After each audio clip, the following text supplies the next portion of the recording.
السلام علیکم ورحمۃ اللہ وبرکاتہ۔ اللہم صلی علی سیدنا محمد وعلی آلہ سیدنا حبیبنا نبینا مولانا محمد مصطفیٰ صلی اللہ علیہ وآلہ وصحبہ وسلم۔ ناظرین کرام، جس طرح سے آپ جانتے ہیں کہ ذی الحجہ کا مہینہ چل رہا ہے، اس میں کچھ ہی دن کے بعد ذی الحجہ کی 10 تاریخ کو قربانی کا اہم دن اور پیارا دن ہے، جس میں قربانی کے ان واقعات کو، ان کا تذکرہ جو ہر جگہ پر چاہنے والے مسلمان اطاعت گزار فرمانبردار جو کرتے ہیں، تو اس لحاظ سے جو ہے قربانی کے متعلق بہت سارے چیزوں ان کی فضیلت کو بیان کیا گیا ہے۔ قرآن مجید میں اللہ رب العزت نے فرمایا کہ فَصَلِّ لِرَبِّكَ وَانْحَرْ، تم اپنے رب کے لیے نماز پڑھو اور قربانی دو، کیونکہ مخصوص جانور کو مخصوص دن میں بنیت تقرب کے لیے قربانی کرنا، اور اس کو عربی میں اضحیہ اور قربانی کہتے ہیں۔ یاد رکھیے کہ یہ قربانی جو ہے حضرت ابراہیم علیہ السلام کی سنت ہے، جو اس امت کے لیے باقی رکھی گئی ہے۔ حضور پاک علیہ السلام نے اس قربانی کو کرنے کا بھی حکم دیا، اور قرآن کے اندر بھی اس قربانی کا بھی ذکر آیا ہے۔ ابو داؤد، ترمذی، ابن ماجہ، حضرت ام المؤمنین حضرت عائشہ صدیقہ رضی اللہ تعالیٰ عنہ فرماتی ہیں کہ حضور پاک علیہ السلام فرماتے ہیں کہ یوم النحر یعنی کہ 10ویں ذی الحجہ کے دن میں ابن آدم کا کوئی عمل خدا کے نزدیک خون بہانے اور قربانی کرنے سے زیادہ پیارا نہیں ہے، اور وہ جانور جو قیامت کے دن اپنے سنگ اور اپنے بال اور کھروں کے ساتھ آئے گا، اور قربانی کا خون گرنے سے پہلے ہی اللہ کی بارگاہ میں مقبول ہو جاتا ہے اور پہنچ جاتا ہے، لہٰذا اسے خوش دلی کے ساتھ کرنے کا حکم دیا گیا ہے۔ تو یہ حدیث پاک جو ہمیں یہ پیغام دیتی ہے، یہ سبق بھی دیتی ہے، کیونکہ جب ہم قربانی کرتے ہیں تو قربانی کرنے کا جو دن ہوتا ہے، جو مخصوص دن ہوتا ہے، تو 10 ذی الحجہ ہوتا ہے،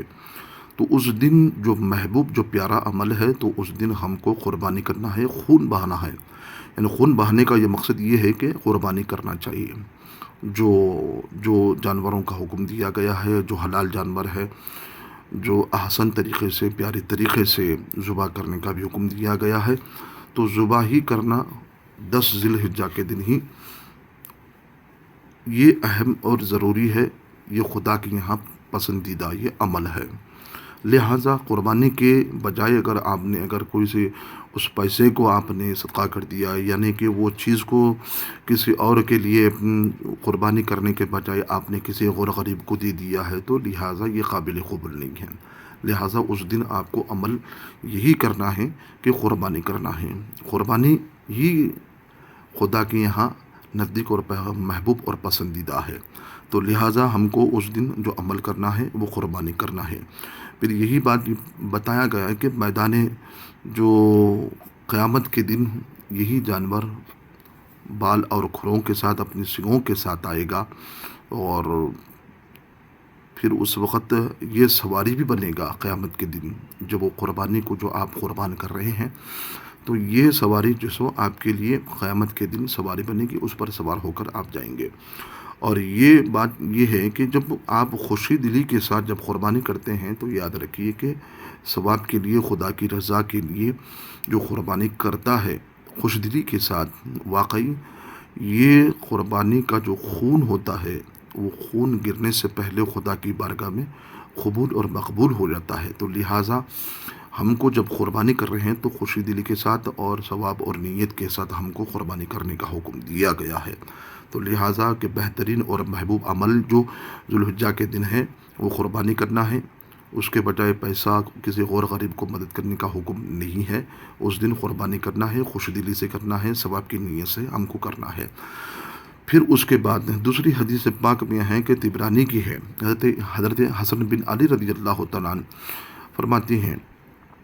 حضور صلی اللہ علیہ وسلم نے فرمایا کہ جس نے خوشی دلی کے ساتھ طالب ثواب ہو کر قربانی کی ہے، وہ آتش جہنم سے حجاب ہو جائے گا، یعنی کہ اسے روک دیا جائے گا۔ تو ناظرین اکرام، یہ حدیث پاک ہم کو سننے کے بعد یہ پیغام ملتا ہے کہ بڑی تنگ دلی کے ساتھ نہیں کرنا چاہیے۔ ارے بھائی، یہ اسلام نے قربانی کا حکم کیوں دیا ہے؟ اس میں پیسہ ضائع ہو رہا ہے، اس طرح سے ہمارے پیسے جا رہے ہیں، ہم نے کتنا محنت سے اس پیسے کو کمایا ہے۔ یعنی کہ بہت ساری جو تنگ دلی کے ساتھ ہم بڑا ہی افسوس کے ساتھ، بڑی غم دلی کے ساتھ جب ہم قربانی کرنے کا حکم نہیں دیا گیا ہے، بڑی خوشی دلی کے ساتھ کرنے کا حکم دیا گیا ہے، اس لیے ہم کو قربانی جب کرنا ہے تنگ دلی کے ساتھ نہیں بلکہ خوش دلی کے ساتھ کرنا ہے۔ یہ خدا کا حکم سمجھ کر خدا کی رضا کے لیے اس قربانی کو کرنے کا حکم دیا گیا ہے۔ جب آپ یہ کرتے ہیں تو واقعی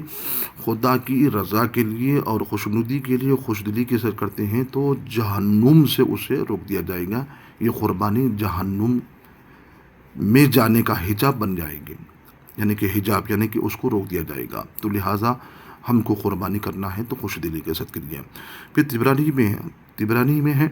ابن عباس رضی اللہ تعالیٰ عنہ، حضور پاک علیہ الصلوۃ والسلام نے ارشاد فرمایا ہے کہ جو روپیہ عید کے دن قربانی میں جو خرچ کیا جائے گا، اس سے زیادہ وہ روپیہ اور کوئی پیارا نہیں۔ تو لہٰذا عید کے دن ہم کو قربانی کا جو عمل ہے خدا کے یہاں محبوب اور پسندیدہ بھی ہے، پھر یہی ہم کو قربانی کرنا ہے۔ پھر جو پیسہ جو قربانی کے لیے جو ہم خرچ کرتے ہیں تو وہ پیسہ بھی بڑا پیارا ہے۔ تو خدا کے یہاں پر جو قیمت، جو روپیہ جو آپ قربانی کی جانور میں خریدنے کے لیے جو خرچ کرتے ہیں، وہ پیسہ بھی پیارا ہے خدا پروردگار عالم کے بعد۔ تو یہ پیسہ بھی جو خرچ کیا جاتا ہے، یہ پیسہ بھی بڑا پیارا ہے۔ تو لہٰذا ہم کو اعلیٰ سے اعلیٰ قیمت، اچھا سے اچھا جانور خرید کر ہم کو قربانی کرنے کا حکم دیا گیا۔ پھر چوتھی حدیث پاک میں آتا ہے کہ ابن ماجہ حضرت ابو ہریرہ رضی اللہ تعالیٰ عنہ فرماتے ہیں، رسول پاک علیہ الصلوۃ والسلام نے فرمایا کہ جس میں وسعت ہو اور قربانی نہ کرے، وہ ہماری عیدگاہ کے قریب نہ آئے۔ تو ناظرین اکرام، دیکھا آپ نے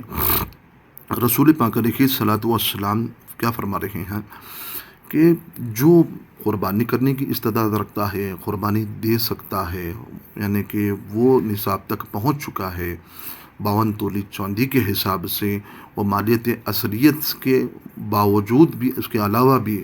وہ مساعت رکھتا ہے، مال رکھتا ہے، قربانی دے سکتا ہے، اپنے بچوں کی طرف سے بھی دے سکتا ہے، قربانی اس پر واجب ہو گئی ہے، لیکن اس کے باوجود بھی وہ دنیا کی محبت میں منہمک ہو چکا ہے، پھر ہر چیزیں خرچ کرتا ہے، اپنی ذات پہ خرچہ کرتا ہے، اپنے گھروں پہ خرچہ کرتا ہے، ہر چیز خریدتا ہے، گاڑیاں خریدتا ہے، بہت ساری چیزیں، لیکن اس کے بعد جب خدا کے راہ میں جو مخصوص دن جب آتا ہے، جانور کو قربانی کرنے کا حکم ہوتا ہے، تو اس ٹائم بڑی خوشی دلی کے ساتھ، اس کے باوجود بھی، وسعت رکھنے کے باوجود بھی وہ قربانی نہیں دیتا ہے، تو یاد رکھیے کہ رسول پاک علیہ السلام فرماتے ہیں، اس کے لیے وعید فرماتے ہیں، اس کے لیے تنبیہ فرماتے ہیں کہ وہ قربانی نہ کرے، وہ وسعت رکھنے کے بعد، یعنی کہ مال و دولت رکھنے کے باوجود بھی قربانی وہ نہ کرے، تو وہ ہماری عیدگاہ کے قریب نہ آئے۔ کتنی یہ تنبیہ، یہ دیکھیے آپ، یہ تنبیہ فرماتے ہیں رسول پاک علیہ السلام، قربانی کرنے کی استعداد رکھتا ہے، طاقت رکھتا ہے، لیکن قربانی نہیں دیتا ہے تو وہ ہماری عیدگاہ کے قریب نہ آئے۔ تو کتنے ایسے لوگ ہیں جنہیں یہ سمجھنا چاہیے کہ جو قربانی کرنے کے باوجود بھی طاقت رکھتے ہیں، قربانی نہیں کرتے ہیں۔ تو ناظرین اکرام، قربانی کرنا چاہیے، جو صاحب نصاب ہو چکا ہے اس پر قربانی واجب ہو چکی ہے، لہٰذا وہ قربانی کا اہتمام بھی کرنا چاہیے۔ ابن ماجہ حضرت زید بن ارقم رضی اللہ تعالیٰ عنہ فرماتے ہیں، صحابہ اکرام نے عرض کیا، یا رسول اللہ صلی اللہ علیہ وسلم، یہ قربانیاں کیا ہے؟ اس قربانی میں ہمارے لیے کیا ثواب ہے؟ تو رسول پاک علیہ السلام فرماتے ہیں، قربانی کے جانور کے جسم میں جتنے بال ہوتے ہیں، ان بالوں کے عوض میں اللہ تمہارے نامہ اعمال میں نیکیاں لکھتا ہے۔ تو یہ تمہارے باپ حضرت ابراہیم علیہ السلام کی سنت ہے۔ پھر یہ ہمارے لیے اس میں کیا ثواب ہے؟ ہر بال کے مقابل میں نیکیاں بھی ہیں۔ عرض کیے ان کا کیا حکم ہے؟ ان کے ہر اون کے بال، چمڑے کے اوپر جو بال ہوتے ہیں، ان کے اندر بھی نیکی رکھی ہے۔ تو ناظرین اکرام،